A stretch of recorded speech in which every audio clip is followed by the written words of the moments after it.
Yo, big up Wagwan, we are deal with, why pre, we are depend, up top, blessings.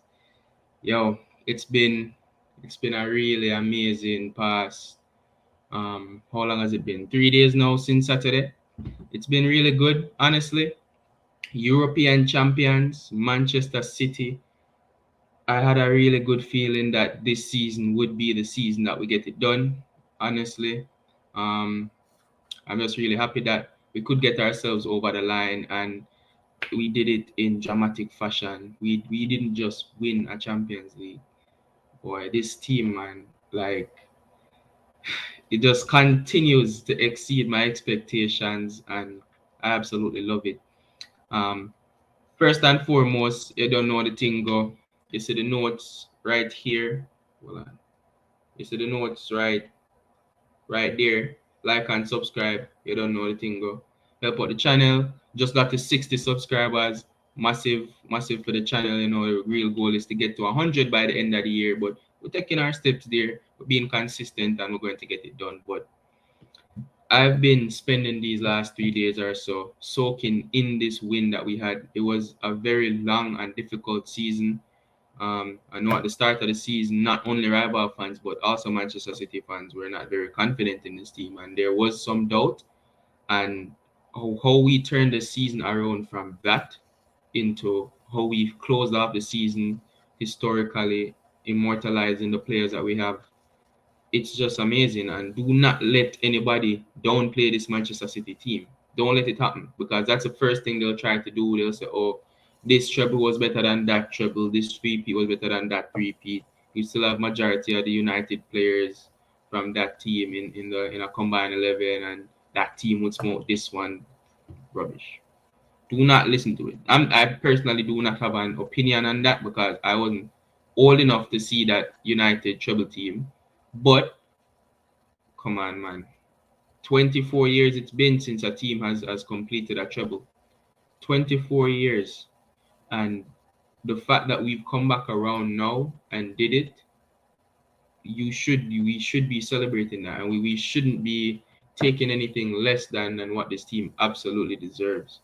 Because if you can flip the script on this team is washed, it needs to be refreshed, and they're not hungry enough anymore, to then immortalization being the second ever team in the history of English football to achieve a certain very coveted feat.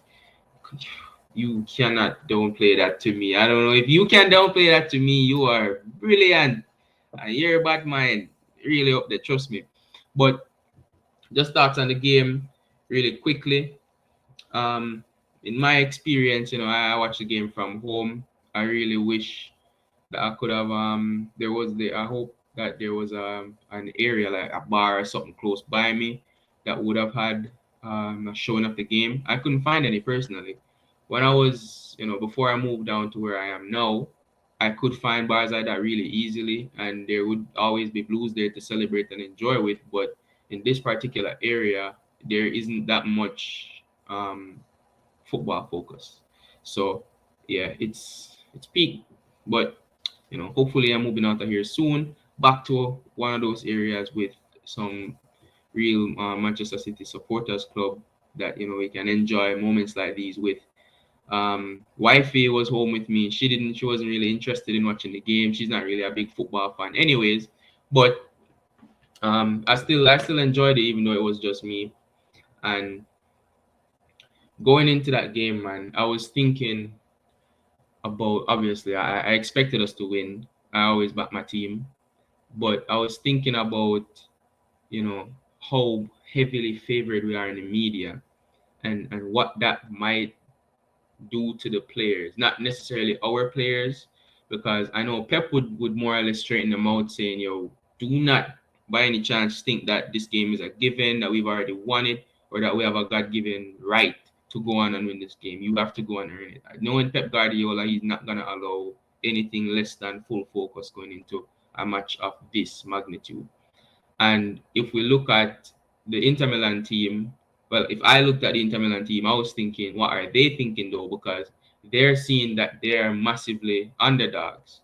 And they would have seen how we have performed in previous rounds. So a part of it has me thinking they're going to come really solid and think, you know what? They have us as underdogs. They don't expect us to win anyway. We can come on now and give them a game that vastly exceed their expectations. They might be resting and thinking, oh, we're a walkover, but then they come up, execute their game plan, and all their players turn up on the day, and then it's an upset. I'm pretty sure that's what they might have been thinking. But on the other hand, I was thinking, if they're looking at that Bayern Munich game, that Leipzig game, that what's it, the Real Madrid game, if they're looking at those games, watching it and saying, we're gonna be playing this team, they must be thinking, if they turn up to their best and Inter have an off day, it's going to be a very worrisome match for them. And that's not to say, they're going to be cowering in their shells at the thought of facing us, but I'm just thinking about the fact that they'll be playing against us and saying that first 30 minutes or so, it's just Manchester City chance after chance after chance. Kevin De Bruyne is having an absolute field day. Gundogan is getting on the end of a lot of opportunities. Haaland is getting on the end of a lot of opportunities. Grealish and Bernardo are giving their wide defenders a lot of problems. If it's like that, excuse me, if it's like that for the first 30 minutes of the game, I would assume that Inter Milan players, after a while, might start thinking and doubting themselves in their head. They might start lapsing in concentration, and that might give us the avenue that we need to actually break the deadlock. And then, if we do that in the first half, who knows what the remainder of the game could have turned out to be. So in my head, I'm thinking it's it's a balance, and I don't know which way the Inter players are going to fall until the actual game comes around. But personally, I'm hoping for the second scenario, obviously, and that we start out really strong. They hold out for a little while. We just happen to be too much for them, and then we're smooth sailing after that.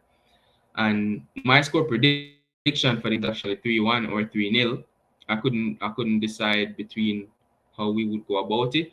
I definitely saw us scoring in the first half, and then I saw Inter Milan possibly equalizing from there, and then us getting back 2 goals, or us getting 2 goals in the second half without them scoring.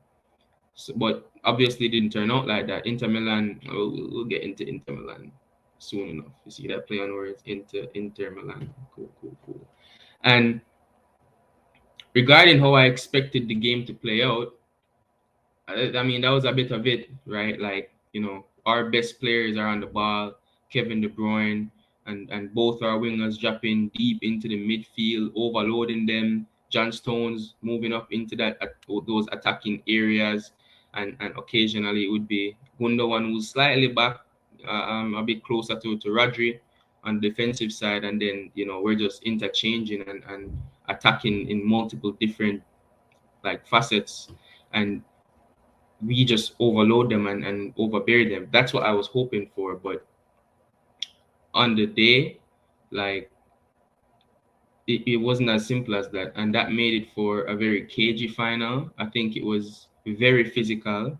I don't think there was a lot of space in that midfield because of how Inter Milan chose to approach the game. But in that first half, particularly, I look at Inter Milan and I'm thinking their setup is really good defensively, and their tactics are also really good. Shout out to some, is his name Simone Inzaghi? I'm sure his last name is Inzaghi, but shout out to Inzaghi, bro, because what him do to set up the team like that, I think that was really good.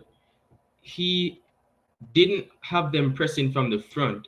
That might be out of respect for players like John Stones when he's in that centre back position, and out of respect for Akanji on that right hand side and Ederson in goal, because we're a team that we know we have the ability to play out from the back in most cases. So it wouldn't necessarily make sense for them to be taking that avenue and then trying to pressure us into making a mistake and then watch us play out of it, and then they know from the numbers they have committed forward, they wouldn't be able to execute their real game plan. I think it was very wise of him to set up the team to apply a mid block. So after we pass their forward lines and their wing backs potentially in that midfield area where you have Brazovic, and you have Kalangolo, and what's his name, Barella. I think they were very resolute in the midfield. They weren't giving us a lot of space. Each of them were defending a specific area on the pitch, and it's like you come into their area and they're on you. Kind of like man marking, but not really. Because if you then have one of those midfield players on Manchester City's team drifting around and moving out of position, they're not going to follow them because they're only marking that specific zone. That's what I noticed with them. And I thought that was very clever because that's a big part of what we were trying to do. When you look at Gundogan was playing a bit more vertically versus how KDB was a bit more horizontal. And what I mean by that is Gundogan's movements, he didn't really offer too much in terms of advancing up the field with the ball or advancing up the field off the ball, I should say. He was driving forward with the ball and trying to create things on that left hand side, but for the majority of the time, he would be in that eight position, not necessarily further up pushing towards the what you would expect of a 10. And other times he would be dropping deep next to Roger, like I mentioned earlier, and they would be a bit of a pivot, or he'd be out on that left hand side behind Grealish, but not necessarily in that space between Grealish and Haaland where we would see him flourish in previous games. But if you look at KDB on the other hand, he was moving in horizontal areas. So when Gundogan is dropping into that space behind Grealish or dropping back into that space behind um, next to Rodri, KDB is now taking that whole entire area behind Haaland, both the left-sided midfielder and the right-sided midfielder position. And he was creating or trying to create from both areas. I think he was trying to move the defense out of position with that tactic and overload different areas because in that point in time you would have Grealish on that left-hand side, you would have Gundogan, Haaland, and KDB and Ake just behind all of them. So I think that would be a different dynamic and possibly something that Inter would not be expecting to prepare against. So it was very interesting tactics from Pep, but I think it was like how Inzaghi set up his team to come into the game. I don't think it really mattered too much how like if Pep hadn't taken that specific change in tactic because how we like to play controlling that midfield area being as compact as that, limiting space. We see teams do it a lot in the Premier League, but this is a European quality team. They just won the league 2 years ago in their league. So you're talking about a different type of defensive block than say Southampton or um, let me say Aston Villa. You're getting a different type of quality in terms of defensive block coming up against Inter Milan. So him limiting our space like that and then heavily pressing in that midfield area, you would see Lautaro Martinez dropping in to start pressing into the midfield. You would see DeMarco dropping in to start pressing into the midfield. At times when we're looking to play out the ball up to our wingers, DeMarco and DeMarco and Barella, both of them were coming up and intercepting the balls going out to either side. So you look at that, they're planning their attacks and when they want to try to win the ball back very intelligently, I would say. And if it was like other teams, I don't want to specifically call another team's name right now, but if it was other teams, they would have possibly tried to press all over the pitch or wherever we had an isolated player on the ball. But they weren't really interested in that per se. They just wanted to attack the space that we felt was our best creative space. And I think that was a brilliant tactical setup from Inzaghi, man. Um, Again, in that first half, if you look at the chances that KDB was creating, I hear some people saying that KDB actually ducked the game. He faked his injury a second time in a row and came off. Kevin De Bruyne has been playing with a hamstring injury and on injections ever since the Arsenal game. He came out and confirmed that himself. Ever since we played Arsenal, which was on the 26th of April, and now we played that Champions League final on the 10th of June. So that's like a month and a half you're looking at. That's like a month and a half you're looking at where he's playing through injuries and the games were thick and fast. Obviously, we won the treble, so that alone should tell you that we were in like the end stages of a majority of competitions.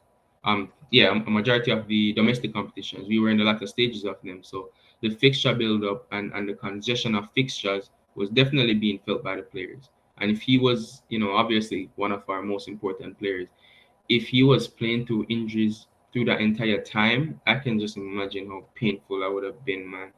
Yo, and that's the type of stuff that you look at and you're like, I'm glad that my club has players like this, because some teams, a player, they feel that injury and they're like, I'm out for the season, or I'm not trying to play through this and then mess up my leg further than what it already is. But KDB loves this club so much, and he loves what he does so much, that he's willing to take that risk, similar to what Laporte did at the end of last season in the Premier League, getting us over the line with that.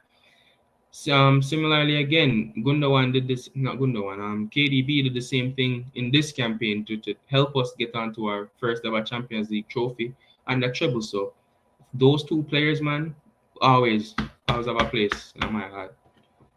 And KDB did also create a lot of chances. Personally, I thought that if he had stayed on the pitch, he came off at 35 minutes in the game, or 35th minute.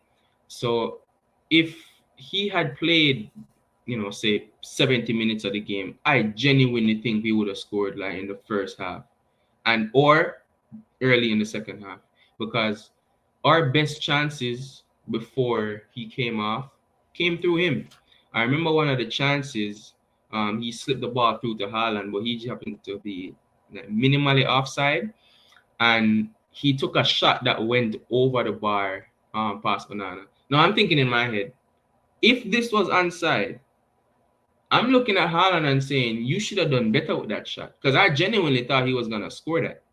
But KDB found that space. When you notice, you see a bit of space was forming between Grealish and Haaland on that left hand side in front of Gundogan. And part of me was wondering, why isn't Gundogan attacking the space? And another part of me was thinking, you know what? Maybe that space is there for Haaland to exploit as well. But I would prefer Haaland to be on the other side of the defenders, since he's left footed. He'd have more of the goal to aim at. But that might have been exactly why Acerbi was not giving him that side. Um, but yeah, I think aside from that play, KDB also had a chance where he, like, Gundogan had the ball and he slipped it into that open space next to Haaland and Grealish.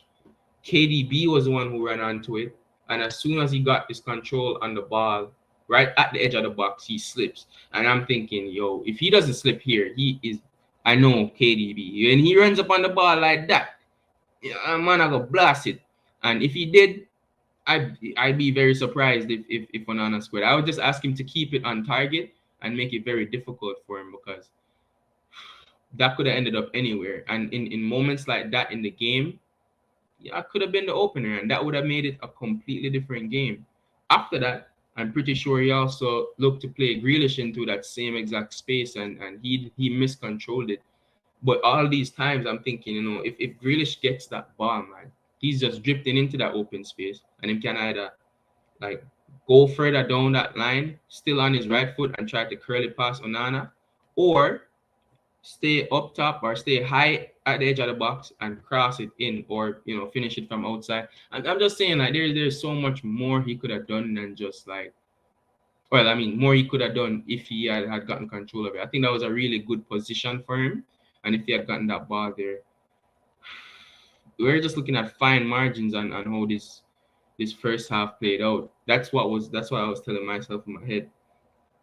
And obviously that doesn't mention the Haaland chance that he had, where he actually kicks the ball at Onana, and he gets that save in. So that was also produced by KDB. So this narrative about KDB ducking the game and KDB not wanting the smoke from Inter and he can't do it in big games and finals, absolute rubbish. Absolute rubbish.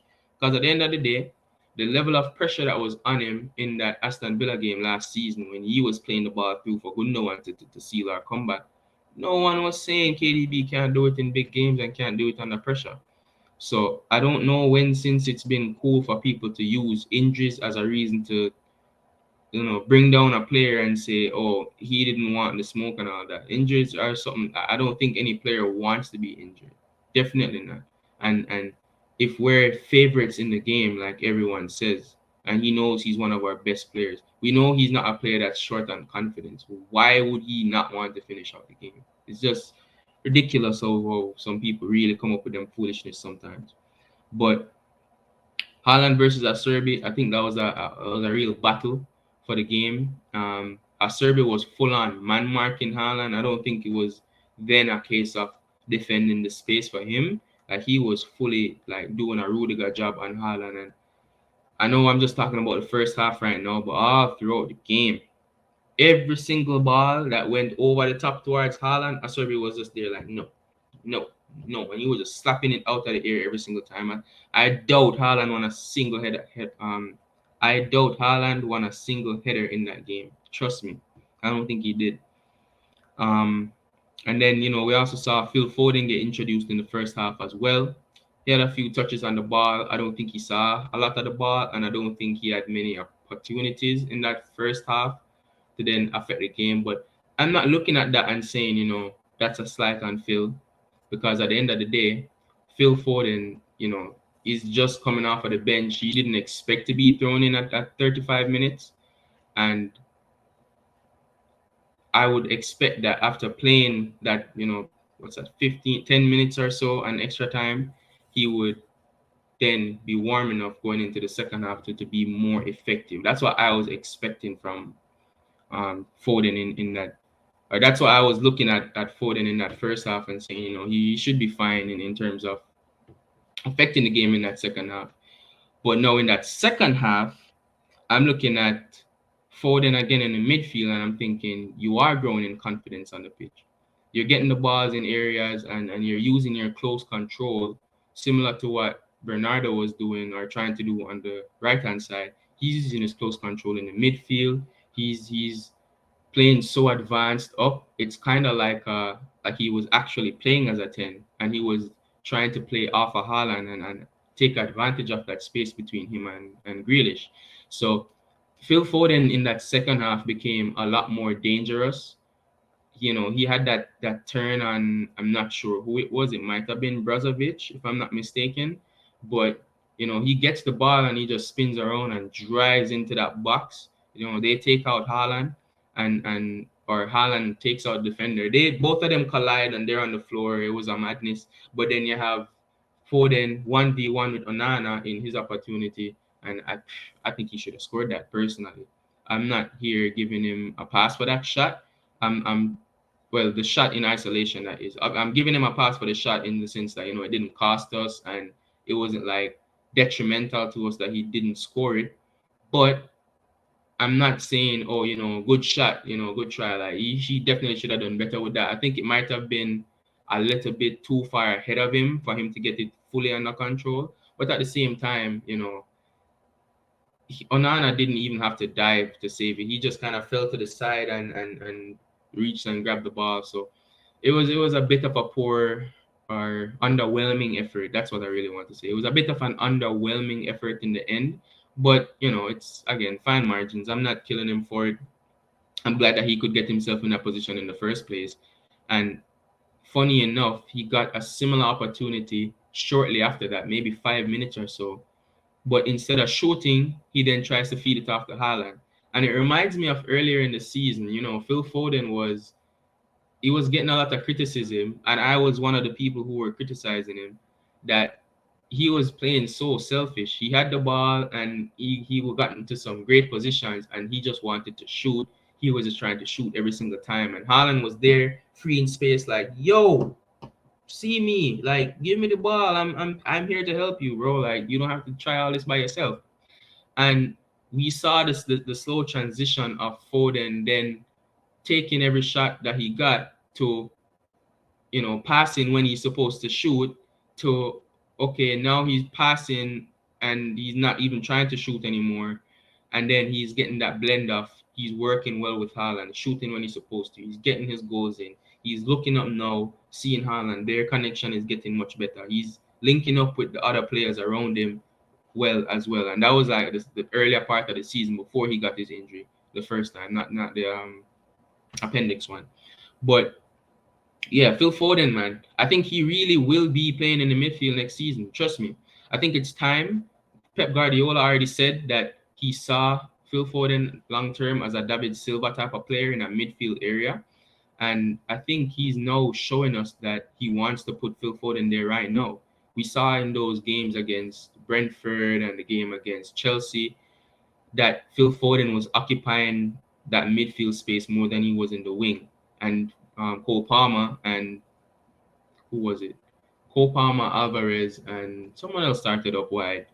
And Phil Foden would drift into those positions, of course, but majority of his contributions came from the midfield, and that told me that Pep always does this thing towards the end of the season where he gives a player or he gives a preview of what he wants to do with the players by the end of the season, and then we see that transition coming into the next season. We still had Aguero when we were doing that false nine, and then the next season when Aguero left, we saw the false nine in full effect come in. Then we saw Jesus in the team close to the end of the season back then, and then the next season we have Haaland and Alvarez, and we're fully playing with a number 9 striker again. And I think it's just another one of those things that Pep Guardiola is saying. So we have these games that we can use as preparation, and we might be able to use it this season as well. Who knows? Because I'm sure he would have known Kevin De Bruyne's fitness and any fitness concerns he might have. So he might be thinking, or clearly he was thinking beforehand, rather, that Phil Foden would be the player he would put there after, or if KDB would be unable to finish up the season at any point in time. And yeah, look out for it. If next season it does happen and you see Phil Foden in the midfield, you know where to come back and do. You know where you're supposed to come back and do because you heard it here first. Yeah? From your favorite YouTuber. So after Phil Foden, now I'm looking at Diaz and Stones and I'm saying, man, 2 defenders. I don't even know if I can call one of them a defender anymore. And it's like, how funny is it that the first title in our three-peat, this was our defense partnership. This was our centre back pairing. And now, 2 years later in the Champions League final, well, the second Champions League final, both of them are very much the top contenders for man of the match. Think about it. Ruben Diaz, I was just rewatching the game before this, by the way. Ruben Diaz in that first half, oh my God. Massive, humongous performance. Like, he was everywhere. Nothing got past him. Lautaro Martinez was pocketed. He couldn't, every single time he tried to come up against Father Ruben, done. The man done him every single time. And it was just such a dominating display that I just couldn't believe, on this stage, he's just always there, man. He's like the captain without the armband. And I want to see, they always vote for the captains in the team. And at the start of every season, the players vote on it. Pep says he doesn't take any part in it because he wants the players to choose who leads them. And they all chose Gundogan, or majority of them chose Gundogan. And I think it was Gundogan, KDB, Kyle Walker, Ruben Diaz, and Rodri in that order, right? So the amount of times you would see Ruben Diaz actually wearing the armband is not that great because he's 4th in the list. But at the same time, like the effect that he gives you on the pitch from a leadership standpoint, it doesn't matter.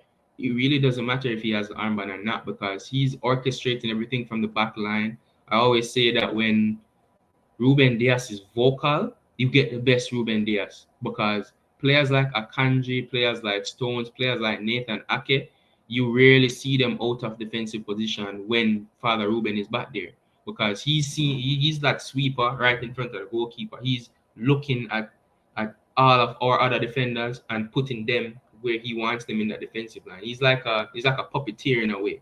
And it's, oh my God, man, he's so crucial to this team. I could not imagine like where we would be if we did not get him. Like, it was, instead of him, it could have been Koulibaly and it could have been Maguire. And I cannot exaggerate how happy I am that it was Ruben Diaz. So shout out to the Manchester City scouting team. Keep up your good work because you're finding us some gems. You're finding us some real gems on the market. And John Stones, I thought he was the man of the match after watching the final the first time around. But I have to give it to Ruben Diaz. Now that I rewatched it, I have to give it to Ruben Diaz, unfortunately. But John Stones was still absolutely brilliant in the game. On the ball, I don't think he was tested very much defensively, but on the ball, he was having a field day in the midfield. He was he was drifting in. He was at the edge of their box playing cam at one point in time. I think he might have played further up than DM more than he actually played DM. And he played both of them more than he actually played centre back. So just watching how effective he is in different areas on the pitch.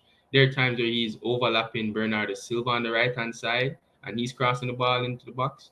And there's times where he's making that run, giving us the option, but then we don't take it. But just the fact of him making himself available and effective in other areas of the pitch, it's like he's such a utility knife of a player, like very reliable and very useful. Man, he would start in. Imagine him starting in a lot of teams' midfield. I think he would really be really good in Inter's midfield, as a matter of fact, looking back at how they played. And he played for us in our midfield instead and had that effect. Just imagine if we had to play against a player like this, man. I would be dreading going up against John Stones on a match day. Definitely would be. And also, I want to speak on Akanji and Ederson. Now, first and foremost, Akanji. I think Akanji had a great game. I know a lot of people said that he had shaky moments in the game, which was definitely true. He had two moments in particular that I remember, and I'm wondering, bro, what are you doing? Where did you try sell me game or what? But he also had more opportunities in the game where I'm like, I did not expect this from you, and I wasn't. I give you a lot of ratings, but I did not recognize this was a game. That pass that he made for Bernardo Silva, absolutely brilliant, man. Brilliant break. I did not see that pass as on. John Stones on the right hand side in that Bernardo Silva position. And I was thinking he's going to play it out to him, and then Stones is gonna cross it into the box. The quality of the cross, I don't know. But that's what I was thinking was our best option. But Akanji being in that position where Stones would normally take up, instead instead decides that he wants to feed Bernardo Silva into the box, and he runs onto it, clear through of all the Inter Milan defenders, because I don't think any of them expected that pass either.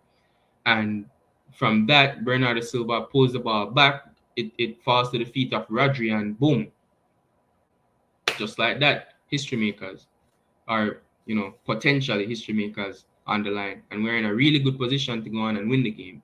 So I don't think it's fair that a lot of people want to focus on that Ederson and Akanji miscommunication, which I will get onto very, very shortly, and also that Akanji slip mistake with battling with Lukaku, and they had their chance from there.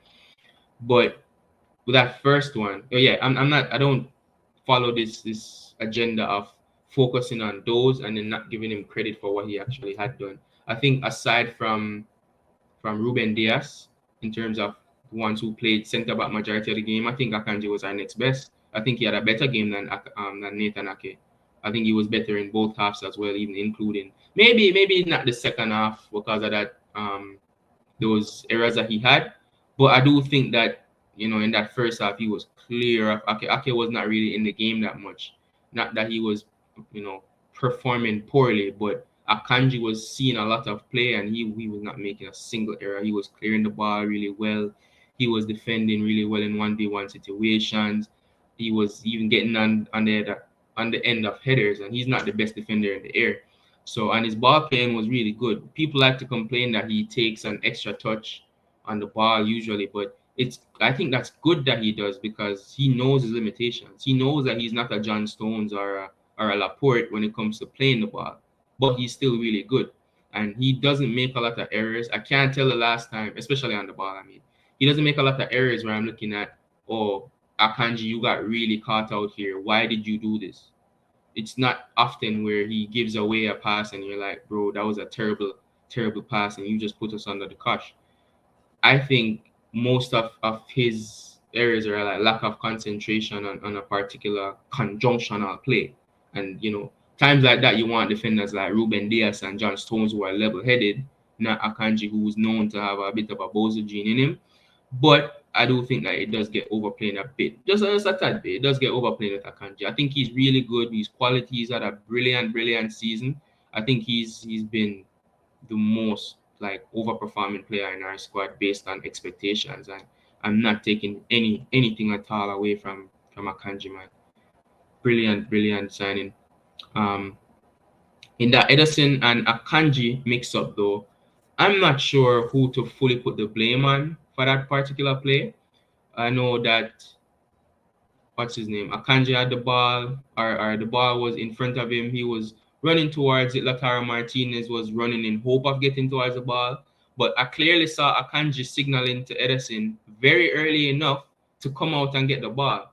And I think Edison was too flat footed and thinking that, Akanji is going to go and get the ball. And he had already switched his mind off being that player to go out of the goal and go get it. But I think Akanji was also fully reserved on Edison coming out and claiming the ball since, he's usually that sweeper. He's usually that extra player on the pitch in that area. So I'm guessing he was expecting him to come out of the area and get there before Lautaro, which I think either one of them could. But because both of them switched off from the ball and then just allowed it to run to where by the time that they had both realized that the other one wasn't going, it was already too late, and Lautaro was already close enough or having enough momentum to get onto the ball himself. And thankfully, it didn't become a too dangerous opportunity. I don't think it was top three in Inter's best opportunities, but it still was something that you look at and be like, this was a risk we did not have to take. I think at that point in time, it was 0-0. Lautaro Martinez tried to shoot it through Edison's feet and get that cheeky goal in opposition to crossing it into or squaring it into Lukaku, who seemed to be marked by two players at that point in time. Whether that decision was the right one or wrong one, to be honest, I don't know. Both of them have their sides, their positives, their pros, their cons. But at the same time, it's really down to that moment and what you think. Definitely leave me comments in the comment section and let me know if you think that was the correct decision from Lautaro Martinez to shoot that, or if you do think he should have squared it into Lukaku because he's a physical monstrosity and he could have bodied the defenders and headed it out, or played it into his feet. He could have gotten there and scored it past Ederson. Let me know in the comments what you think about that. But I think both of them, for me, as of right now, are 50-50 blame. That is Ederson and Akanji for that play. I think people are giving Akanji like 85% of the blame for that, if not more, and I don't think that's fair on the lad. So I'm giving both of them 50-50 blame on that. There was definitely miscommunication, and Akanji tried to communicate, so I can't say he's the main culprit on that particular play. But the next one, where he's battling with Lukaku, I think this is after he had a tough fall or something. I remember there was a challenge in there on him before that play, and Pep was flirting with the idea of subbing on Kyle Walker instead of Akanji. Um, I think Akanji was a bit reserved to come off, and I think what might have happened was that he felt the pain that he was feeling subdue a bit, and he felt that he could continue. So he told Pep he didn't want to come off anymore. And John Stones eventually became that substitute, maybe 10 minutes after that point in time. But I'm thinking after that point, Akanji is no longer playing at his best. I saw him getting less involved in the play after that point in time. And look, I didn't even at his best expect him to outmuscle Lukaku, to be real with you. So Lukaku bodying him off of the ball in the box, and then him miskicking it off of that is just like, ooh, bad moment. You can't be doing that, Akanji. But that's the only situation I'm looking at Akanji and saying, you messed up right here. We cannot be having that. We can't be, giving away opportunities like this in a Champions League final. It's very fine margins. It's a moment's competition. I always say that. And that was definitely a moment that Inter Milan could have capitalized on. And I think that was the particular play that DeMarco went up and tried to head it. And, Ederson reaches back, it dinks off the post.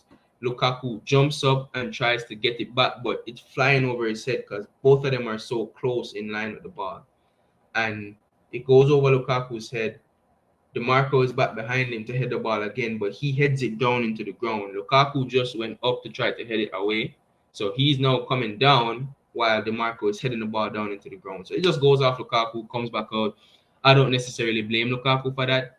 In terms of his particular positioning, I don't think DeMarco really helped him in that facet. But at the same time, Ruben Diaz was also in front of Lukaku, so who knows what could have happened. It could have hit Diaz's hand and been a penalty. It could have just fallen into Diaz's chest and he clears it afterwards.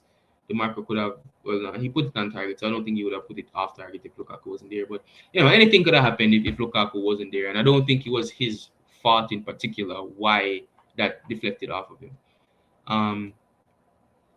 We have also Rodri's goal that happened before any of Inter's best chances. That I just explained was one of Inter's three best chances in my opinion. But before that, man, that Rodri goal. Rodri, best defensive midfielder in the world. I don't think earlier in the season or even previous seasons before, I was telling man last season that Rodri is the best DM in the world. They said nah, it's Casemiro. I think Rodri played better than Casemiro in both legs of the semifinals last season, personally. I think Casemiro should have gotten sent off. He's a dark arts. One of the dark arts kings, like Fernandinho and man like Vera and Monday. He's one of the dark arts kings that can get away or knows how to get away with these types of fouls and what is on borderline of being a yellow card or a red card and getting the favorable decision.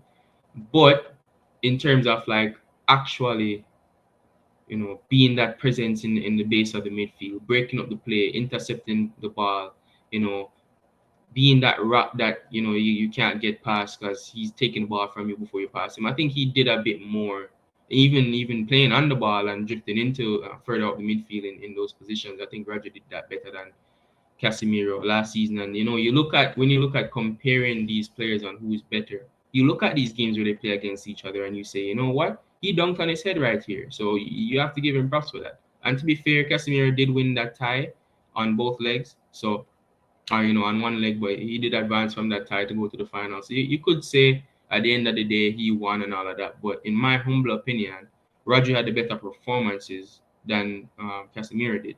But if fast forward to this final now, again, I don't think he had the best first half, but in that second half, he definitely grew into the game and he was the Roger that we know. And he was one of those guys helping us control the midfield as great as we did. We did have majority of the possession of the ball. I think close to the end of the game is where Inter got majority of their possession.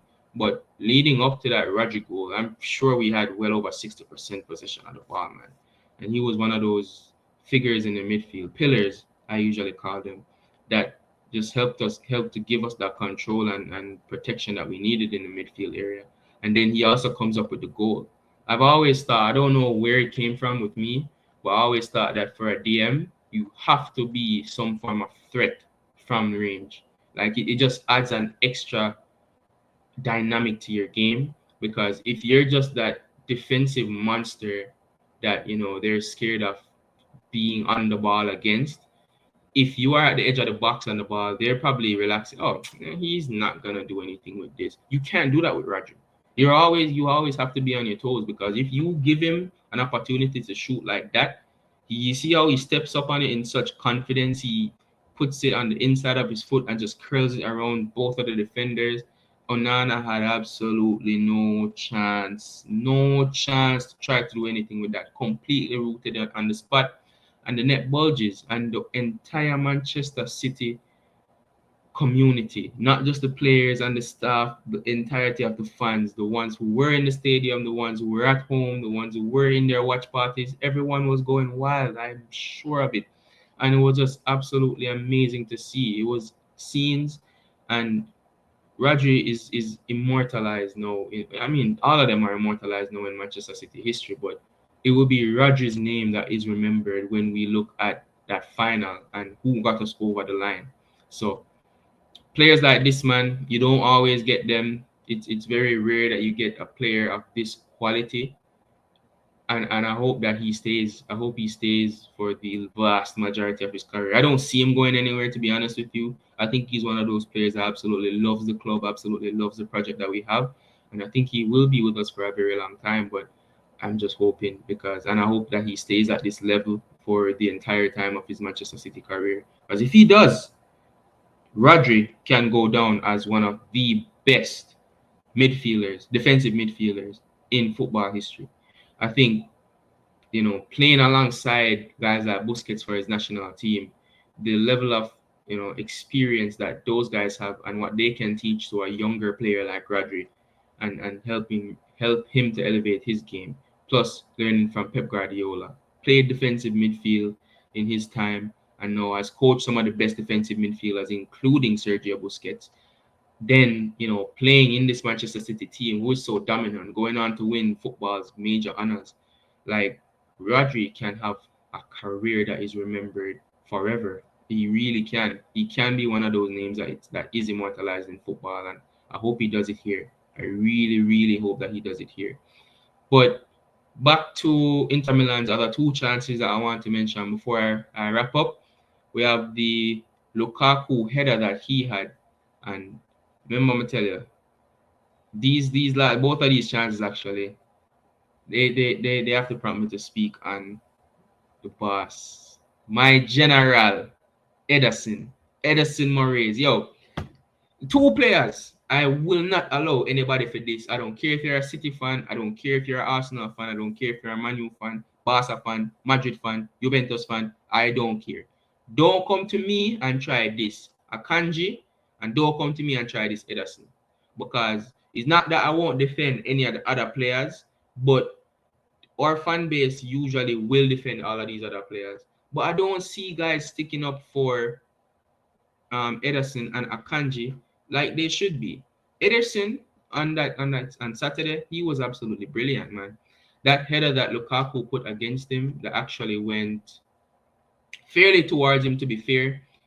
You can look at it and say Lukaku should be scoring that. I definitely think he should be. That was a poor header from him. But you know what?